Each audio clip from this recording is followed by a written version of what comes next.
making the case for global non-compliance.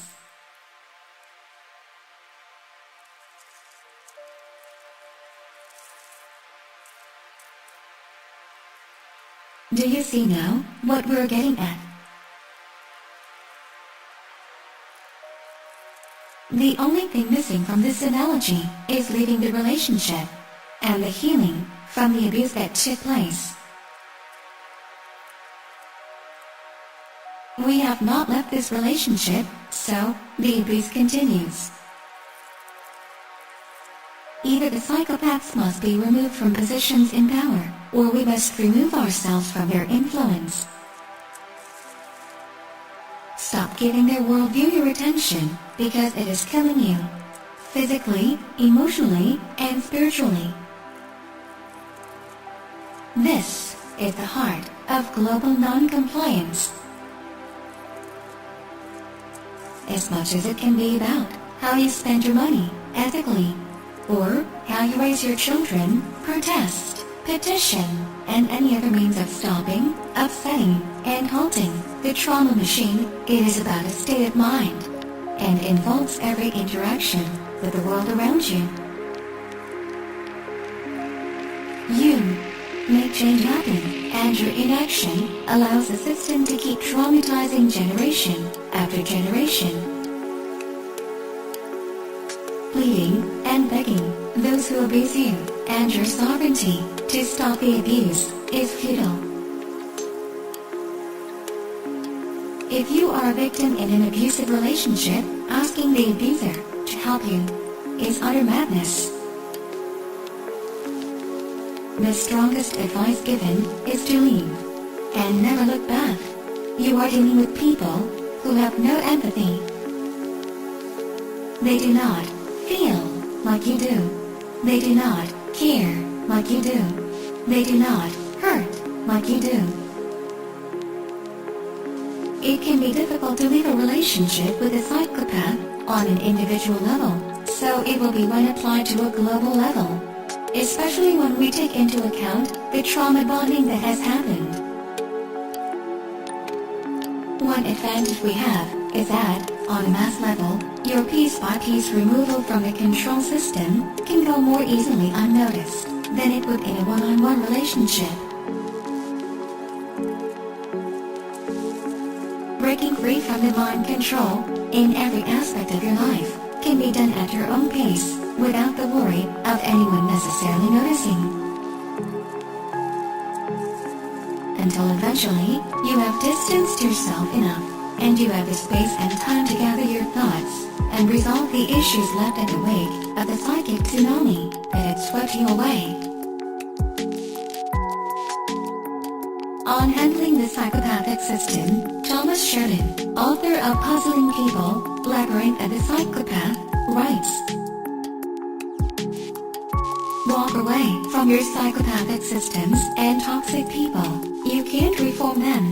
They do not function like that. The only way to play is to get off the chessboard and starve them of your engagement. They can't be reformed, bargained with, or made to understand your frustration. It does not work like this. You will always lose playing their game. They love when you give them attention. It proves to them that you still consider them your rulers. They need your acceptance of their status in order to maintain their status. Your refusal is worth 1,000 votes on election day. There is a very, very important message in here also for the alternative community. The mocking and belittling of those who have not yet woken to the madness must be tempered a little. Yes, there are those who are unreachable and will defend the system willingly. These people have succumbed to pure ego and can be dealt with using mind, logic, and artistic flair. So be it. They made their choice. But to those that are good at heart and just need the right information from people wanting to aid them, all honor must be shown. Imagine you were in a violent relationship with a psychopath, and you didn't see it for what it was.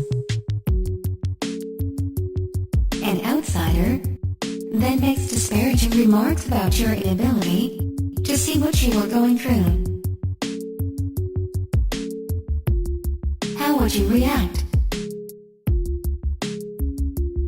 Will this not just reinforce your trauma bond with your abuser?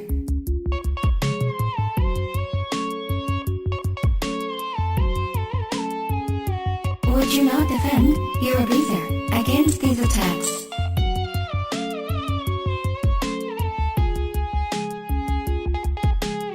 Also, is this not just abusing a person that is already being abused?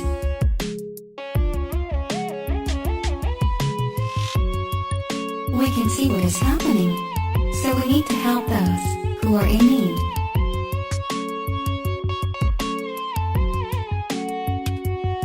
We were all there once, were we not? How soon we forget. Yes, it can be frustrating when you see the damage being done, but our attitude should be one of care and concern. Our community should be a welcoming place, with an offer of open arms to those who still cannot see. Just like we may try to help a friend who is suffering at the hands of an evil partner, we should try to approach those in need in the population at large. Love and care go a long way. Please remember that we have traumatized people who are kept at a state of infancy through fear-based mind control. The most important thing you can do is continue to help those who reach out to you for advice and support, especially now as the system starts to crumble under the weight of its own absurdity. There are many great things in life, even when evil men rule.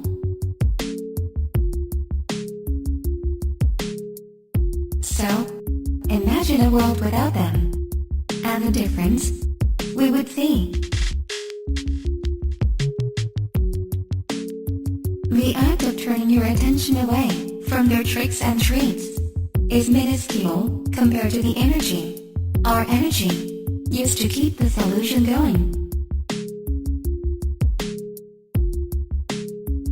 Nothing need be destroyed, except the power you give them. A few years ago, no one was really talking about this subject in alternative media. Now, this meme of the psychopaths among us has exploded. It is a good sign. A sign we are making real progress in understanding what has happened to the human race. Now that we have identified the problem, we need a solution.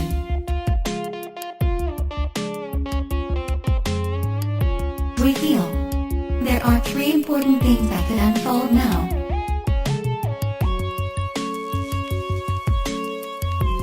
One, unification behind the knowledge about the psychopaths among us.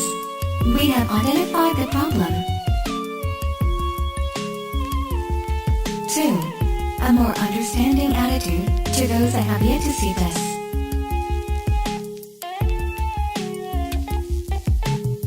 3. Continued discussion and knowledge sharing about solutions to extract ourselves from the psychopathic system, or the way we remove the psychopaths from power. Even if we can just put our focus, our intent, behind the first two, the third will work itself out in its own way, in its own time. We need the sleeping masses, and it will only take a certain amount to wake up before the tipping point happens.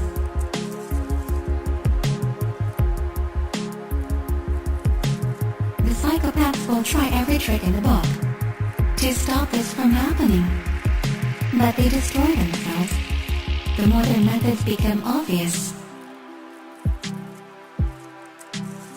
So, non-compliant that is global is whatever you want it to be. Whatever you want it to be.